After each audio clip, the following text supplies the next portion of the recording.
Gua Diba, kembali lagi di Do You Believe It or Not. Kali ini gue akan ngebacain cerita yang dikirimkan oleh seseorang bernama Harry. Seperti biasa, gue akan ngebacain langsung aja. Perkenalkan, nama gue Harry. Gue punya cerita kisah nyata dan ini kejadian langsung yang dialami di kampung yang berdaerah di Pacitan. Kejadian ini berawal dari kakak kelas kuliah gue dan sekaligus teman yang cuma beda 2 semester.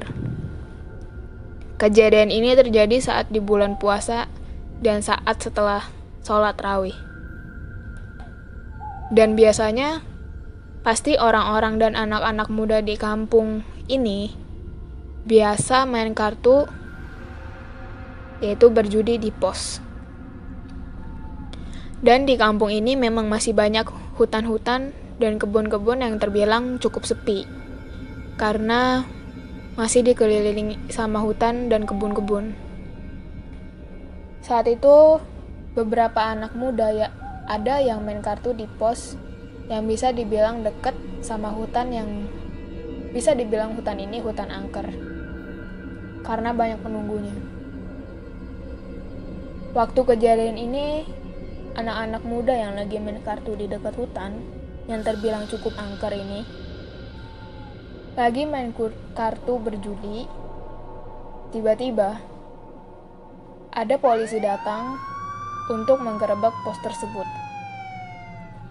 Dan setelah tahu ada polisi datang, anak-anak muda yang sedang main kartu semuanya kabur dan ada sebagian masuk ke dalam hutan. Dan ada juga yang kabur entah kemana. Dan beberapa polisi ini mengejar teman gue sampai masuk ke dalam hutan. Bisa dibilang udah di tengah-tengah hutan. Tapi pihak polisi yang ngejar temen gue yang kabur sampai ke dalam hutan gak berhasil nemuin di malam itu juga. Sampai besokan harinya, di hari kedua, pihak polisi berusaha nyari temen gue yang kabur sampai ke tengah hutan, tapi gak ketemu juga. Akhirnya petugas kepolisian menanyakan identitas dan rumah teman gue yang kabur ke teman-teman gue yang ketangkep di malam itu. Dan malam harinya, petugas kepolisian mendatangi ke rumah teman gue tersebut yang lari sampai ke tengah hutan.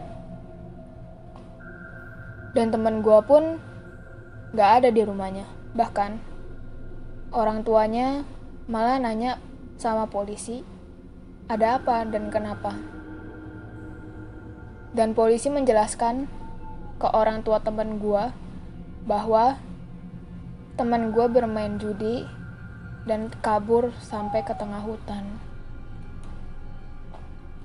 Dan besokan harinya, di hari ketiga, anggota kepolisian, anggota keluarga dan beberapa warga pun membantu mencari teman gue yang hilang dari pagi sampai malam.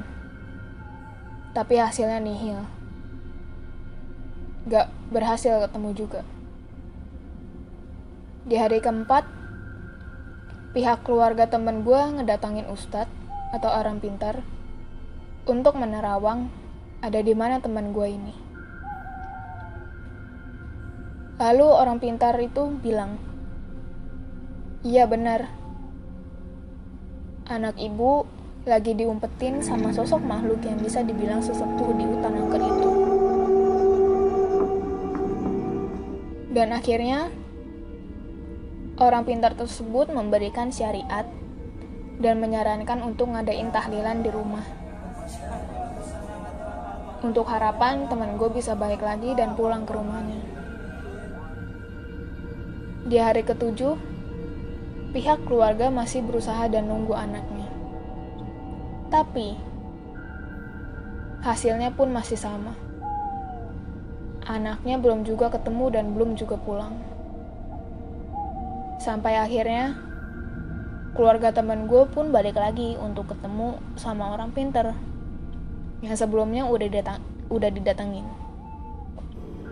Dan setelah nyampe sana, orang tuanya pun minta orang pintar tersebut untuk menerawang keberadaan anaknya lagi.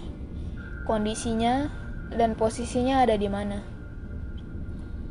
Dan orang pintarnya bilang, anaknya makin hari semakin parah dari hari sebelum-sebelumnya.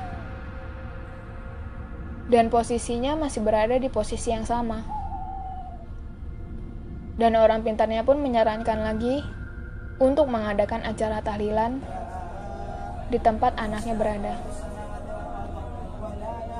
Hari ke-8,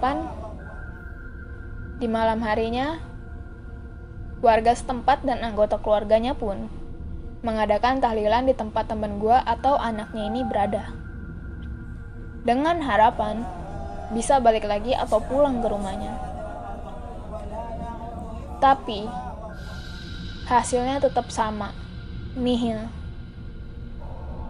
Dan belum ada perkembangan juga setelah ngadain tahlilan 2 kali di rumah temen gue dan di hutan tempat berada temen gue itu.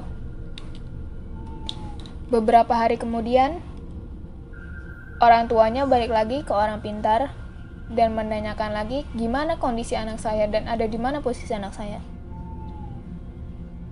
Dan orang pintarnya pun jawab, ikhlasin aja ya bu, karena kondisi anak ibu sudah semakin parah.